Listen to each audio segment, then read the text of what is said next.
The royal domain of Drottningholm is located on Queen's Island in Lake Malar, outside Stockholm. The island's name acknowledges the closely interwoven history of the castle with the different queens of Sweden.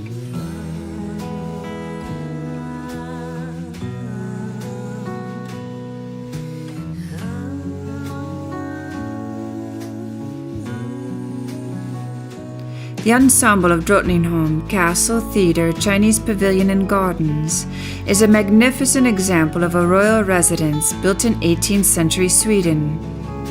The complex represents the typical architecture of that period, heir to influences exerted by the Chateau of Versailles on the construction of royal residences in Western, Central and Northwestern Europe.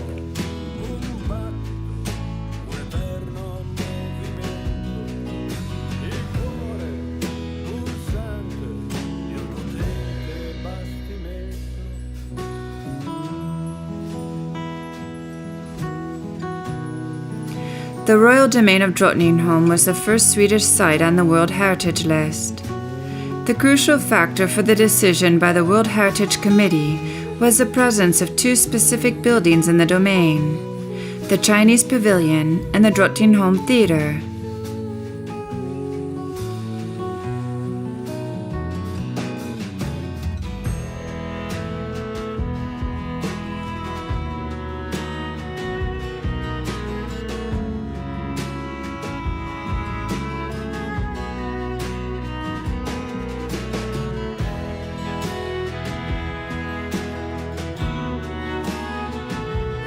Drottningholm Castle was built by the Queen Dowager Hedvig Eleonora.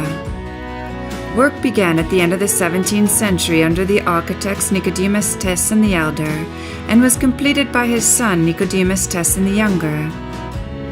The stucco facades were colored pale red, while the cornice, pilasters and moldings were painted with pale gray oil paint. The yellow color has naturally varied in brightness over the centuries. In the 1960s, the facades were plastered with a lime cement plaster, and the cornice was painted with resin-based paint. The lime cement plaster has resulted in a different effect on the plastered surface, as the tinting with lime cement paint ages in a different way from the traditional lime color. Painting with resin-based paint has led to certain technical problems, as a watertight paint layer holds moisture, resulting in serious erosion. The object of the current facade renovation, begun in 1997, is to get as close as possible to the appearance the buildings had at the end of the 18th century, when the whole structure was complete and all the buildings had a common yellow color scheme. In this context, the use of traditional materials is important. It gives an authentic historic sense to surfaces and color treatment, even when one gets close to the building. This means using lime plaster tinted with lime paint and moldings and woodwork painted with linseed oil paint.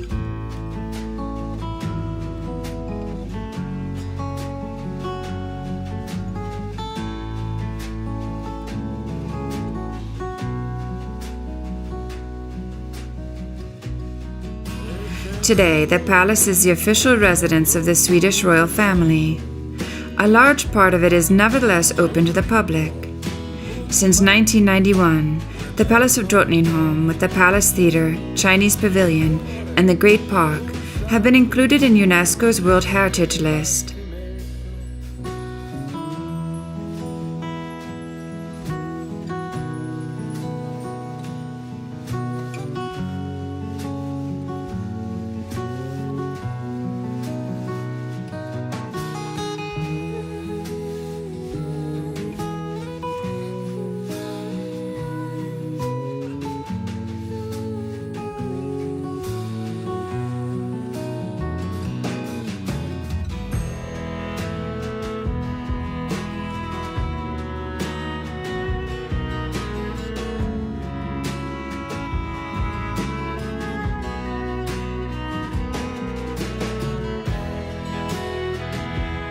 Since the reign of King Johann III in the 16th century, there has been a palace garden at Drottningholm.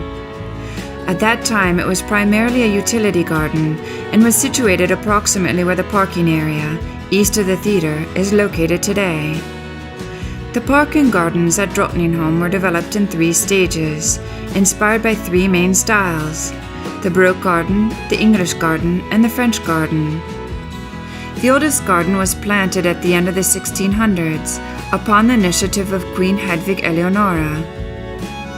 The work was directed by the palace architects Tessin, father and son. This part of the garden is known as the Baroque garden and is situated directly adjacent to the palace, enclosed by 4 lime tree-lined avenues. The architects were inspired by newly planted palace gardens in France at the time, where the ideal was strict, ordered and symmetrical. The Baroque garden lay in disrepair during the 1800s, but was restored in the 1950s and 60s by King Gustav IV Adolf. Here is the English garden style, a picturesque garden style which emerged in England in the 18th century, one of the growing currents of the larger Romantic movement. The manicured hills, lakes, and trees dotted with allegorical temples were sculpted into the land. The English garden presented an idealized view of nature. When Gustav III took over Drottningholm in 1777, he wished to make room for the new park ideal from England, the Natural Landscape Park or English Garden. Frederick Magnus Piper, who studied these gardens firsthand in England, was commissioned in 1780 to create such a garden to the north of the Baroque garden. This garden is made up of 2 ponds with canals, islets, and beautiful bridges, expansive lawns, as well as tree-lined avenues and tree groves. Walkways wind themselves all around the park. Viewing paths stretch through the English garden and partly through the Baroque garden, providing beautiful viewpoints and landscaped vistas.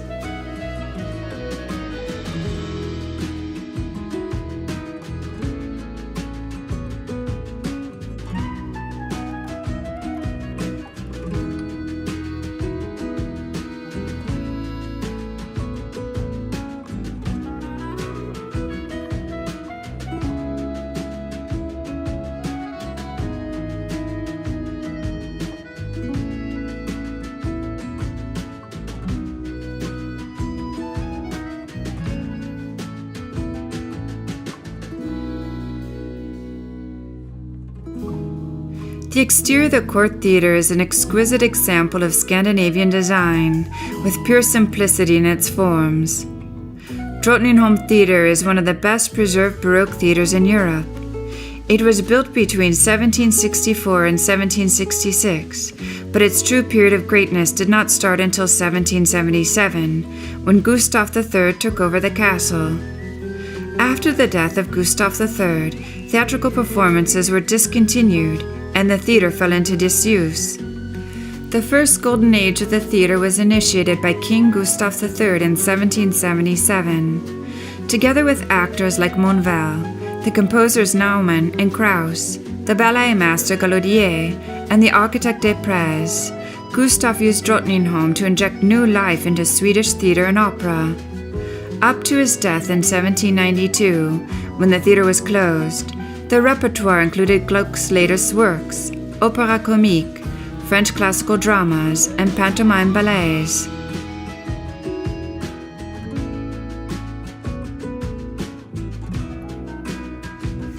The Chinese pavilion was built in 1769 to replace a wooden pavilion from 1753. The architecture is basically French Rococo, but it also has an exotic character, with Chinese and other Oriental elements, which were the height of fashion at the time. The Chinese pavilion reflects the European taste for chinoiserie of the 18th century. The combination of a French-inspired architecture with exteriors displaying the European idea of China offers an altogether unique chance to witness this very fashionable trend from the 18th century. The pavilion, located in the southeast corner of the park, is like an exotic silhouette of the Grand Trianon at Versailles. It was a favorite rendezvous place for Gustav III, who loved to pass summer days here with his court.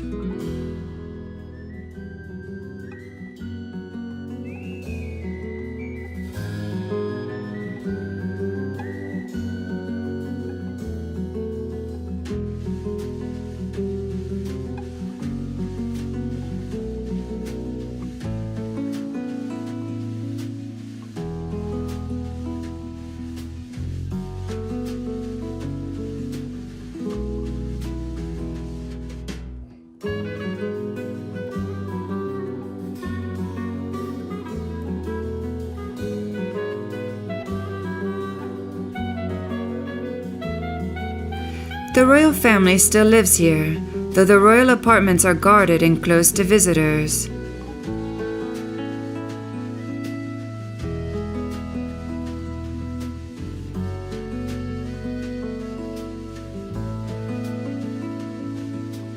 The Royal Guards is a service unit of the Swedish Armed Forces, which has responsibility for the protection of the Swedish royal family at their castles. The Royal Palace at Drottningholm is one such residence, Stockholm another. The guards march in crisp blue uniforms in tight formation to the Royal Palace, often accompanied by a military band. Upon arrival at the palace, they launch into a 35-minute display of precision marching, flag waving, and all business attitudes.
The other inspiration for the creation of the gardens was the French gardens from Versailles.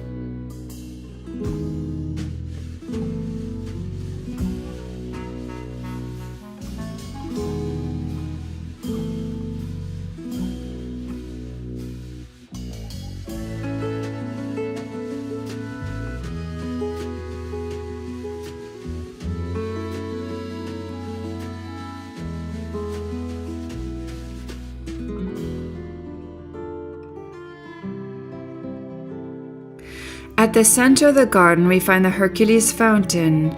Its bronze figure is the creation of the sculptor Adrien de Vries.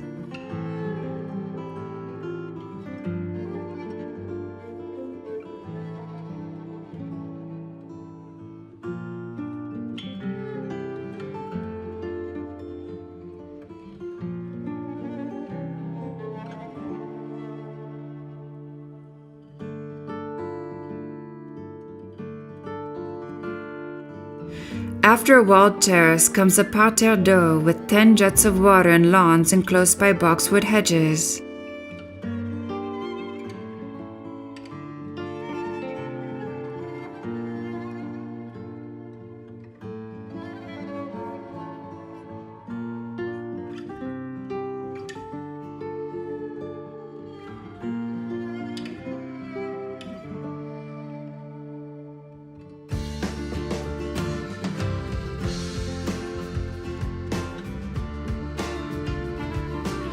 Closest to the palace lies a parterre de broderie, which originally had an intricate embroidery pattern of boxwood hedges and colored gravel.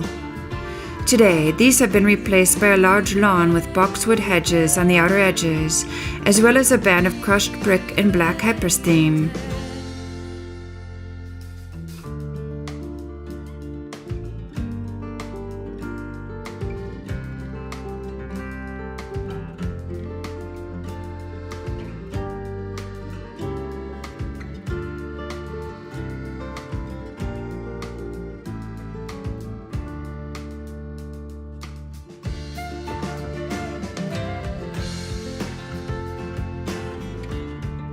Throughout the years, the interior of the Drottningholm Palace has changed, as the royal personages who lived here have left their mark on the palace's interiors, influenced by changes in style and fashion trends. The interior of the castle was decorated between 1665 and 1703, at first in a heavy, sumptuous Baroque style, but later increasingly refined to French patterns. One of the palace's most important rooms is the library, created during the extensive reconstruction of the castle carried out in 1747. At that time, an additional floor was added, and the long gallery was first converted into a gallery of paintings. Ornamentation in the form of medallions and other decorations, monograms and tables of text highlights the library's function.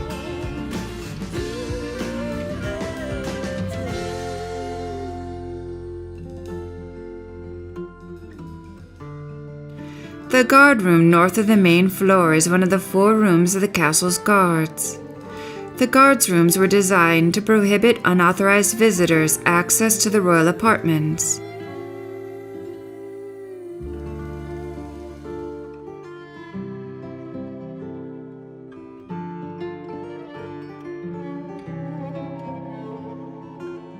The green room is the first part of the suite of staterooms. After the simplicity of the decoration of the guard room, visitors are struck by the richness as well as the splendor of the ornamentation in the suite, which seem only to increase with each room visited. The original decor, much of it heavy with symbolism, has been perfectly preserved to the present day, as have the doors and woodwork.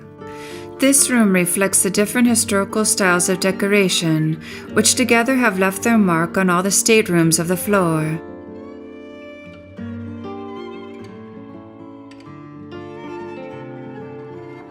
The Ehrenstrahl courtroom was where Queen Hedwig Eleonora received guests and tributes.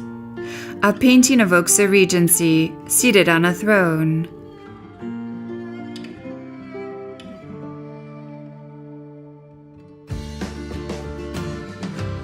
The following tableau represents the accession to the throne of Charles X, with Eleanor transmitting the royal scepter.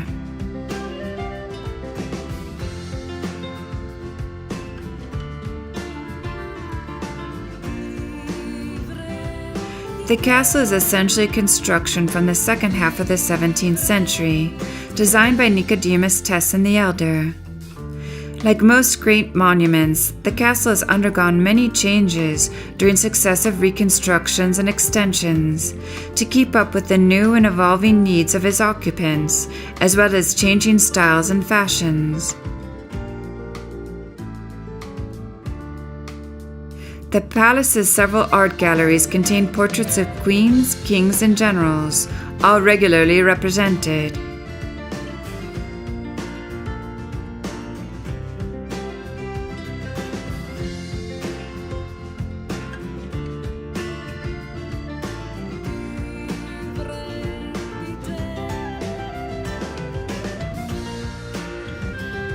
Some rooms are designed to honor the memory of Sweden's kings and their glorious country.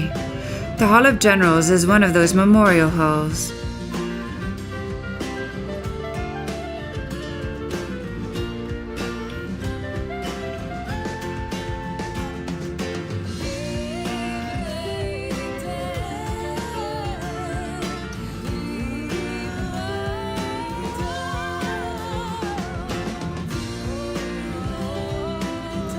The Charles XI Gallery is arranged to celebrate the exploits of the warrior kings. The battle scenes painted by Lemke evoke episodes of the war against Denmark. The ceiling painting, entitled Goodwill Waking the Echoes of War Victories, was executed by Silvius Fama. This staircase is the most sumptuous work of this kind ever designed by the first architect of the old castle, Nicodemus Tessin. Work began in 1665, and the ornamentation of the lower part was executed under his direction. The staircase dominates the central body of the castle, which occupies the entire height. The stairs also create a trompe-l'oeil through lateral panels, whose space appears to extend beyond each side of the castle.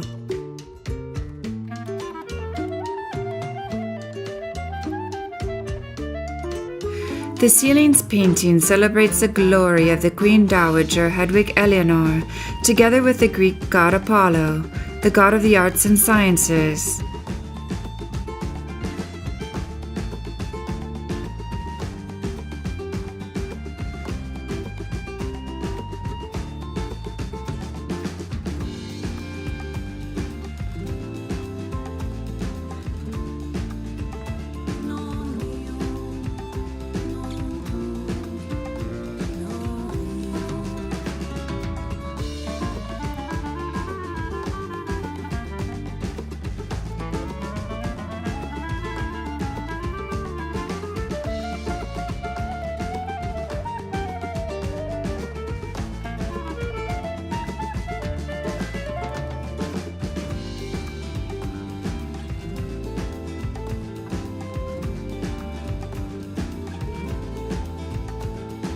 Six busts executed by Millik are portraits of the legendary Nordic kings, whose presence here is a reminder that the Swedish monarchy dates back to time immemorial.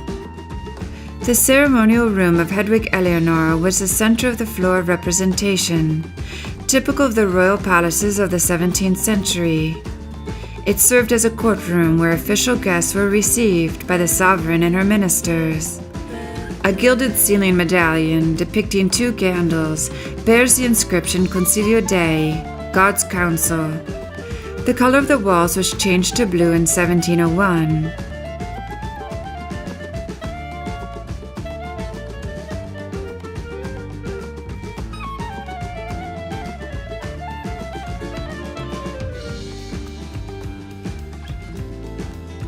The visitor who strolls through the castle's parks will naturally move from a formal garden with its precise layout, designed in the late 17th century, through the English garden with its greater stylistic freedom that became popular some 100 years later, to tree groves dating from the 1760s near the Chinese pavilion. These distinct parts of the garden, with their well-defined characteristics, reflect the many changes in styles and tastes over the years. But the tradition of the garden at Drottningholm dates even farther back in time. Under the reign of John III in the late 16th century, a garden at the current location of the tennis court near the Eastern Theatre already existed. According to ancient sources, he cultivated such typical Swedish plants as cherry, apple, and pear trees, as well as medlar, mulberry, and peach trees, together with carnations in pots. The combination of the exotic Chinese pavilion pleasure palace, the palace theatre, and the magnificent palace gardens make a visit to Drottningholm a unique experience. The palace now serves as the present royal family's permanent residence. The rooms in the southern wing of the palace are reserved for this purpose, while the rest of the palace and grounds are open to the public year-round.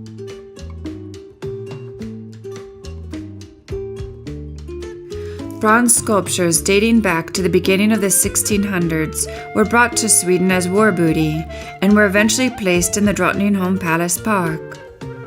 Today, these sculptures have been replaced by modern bronze casts, and the originals can be seen at the Diaries.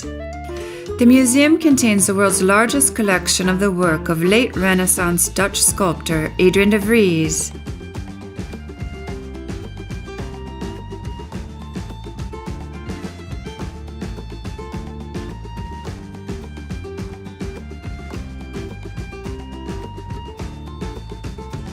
Drottningholm Palace was erected at a time when Sweden could claim to be one of Europe's great powers. Construction of the palace and its gardens was also the most ambitious and most expensive ever undertaken in the country of Sweden, and was carried out at the request of the ruling monarch of the time.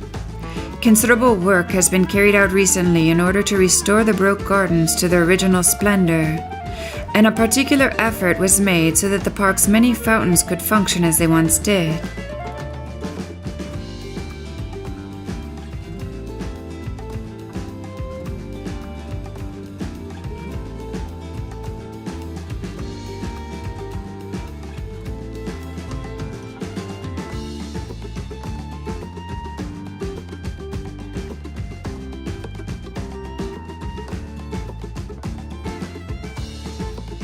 The best way to get to Drottningholm Castle from Stockholm is by boat. The scenery and the easy pace of the cruise allows visitors to enjoy the wonderful atmosphere of this scenic area. Regular boat services in summertime depart from Stockholm City Hall Quay to Drottningholm.